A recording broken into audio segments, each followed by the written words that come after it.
Hi friends, நேற்று நடந்த group 2ல கேட்டால் ஒரு கொஸ்டின் அது. இந்த கொஸ்டினை எப்படி சால்வ் பண்ணலாம்னு பாருங்க. அவங்க கொடுத்துருக்கிறது 50 kg சுகரை வந்து 255னு சொல்லிட்டாங்க. 70 kg டீயை வந்துட்டு 1650 ருபீஸ்னும் 22 kg ரைஸ் வந்துட்டு 572 ருபீஸ்னும் சொல்லியிருக்காங்க. அவங்க என்ன கேட்டிருக்காங்கன்னு பாருங்களேன். 18 kg sugar plus 21 kg tea plus 27 kg rice எவ்வளோன்னு கேட்டிருக்காங்க. இப்போ நம்ம தனித்தனியாக கண்டுபிடிப்போமா? ஃபர்ஸ்ட் 15 kg எவ்வளோ 255 சொல்லிட்டாங்க. இதை வச்சு 18 kg எவ்வளோ நம்ம கண்டுபிடிக்கணும் அப்படின்னா பாக்ஸ் மெத்தடில் நம்ம ட்ரை பண்ண போகிறோம்.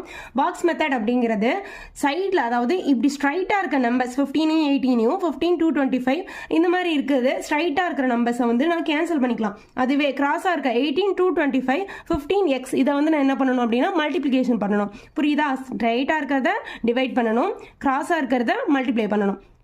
இப்போ 15ஐயும் 225ஐயும் டிவைட் பண்ணோம் அப்படின்னா 15 வந்து 5 டேபிள் அடித்தோம் அப்படின்னா 3, 225 அடித்தோம் அப்படின்னா 51 அப்படின்னு வரும். 3ஐயும் 51ஐயும் கேன்சல் பண்ணோம் அப்படின்னா 17 வரும். அப்போ நான் கிராஸாக இருக்கிறது என்ன பண்ணுவேன், மல்டிப்ளை பண்ணுவேன். அப்போ 18 × 17 306. அதே மாதிரி டீக்கு போடலாமா? டீயில் வந்துட்டு 17 kg எவ்வளோன்னு சொல்லிட்டாங்க, 1650 ருபீஸ்னு சொல்லிட்டாங்க. 21 kg தான் எவ்வளோன்னு கேட்டிருக்காங்க. அப்போது 17ஐயும் இதையும் கேன்சல் பண்ணோம் அப்படின்னா 95 அப்படின்னு வரும். 95ஐயும் 21ஐயும் மல்டிப்ளை பண்ணோம் அப்படின்னா 1995 அப்படின்னு நமக்கு கிடைக்கும். அப்புறம் ரைஸ் பார்ப்போம். 22 kg வந்துட்டு 572 ருபீஸ்னு சொல்லிட்டாங்க. அப்போ 27 எவ்வளோ அப்படின்னு கேட்டிருக்காங்க. இதே நம்ம கேன்சல் பண்ணி பார்ப்போமா? 11th டேபிள் பண்ணோம் அப்படின்னா 2ன்னு வரும், இது 52ன்னு வரும். திரும்ப 2ஆல் கேன்சல் பண்ணும்போது என்ன வந்துடும் அப்படின்னா 2 6ன்னு கிடைக்கும்.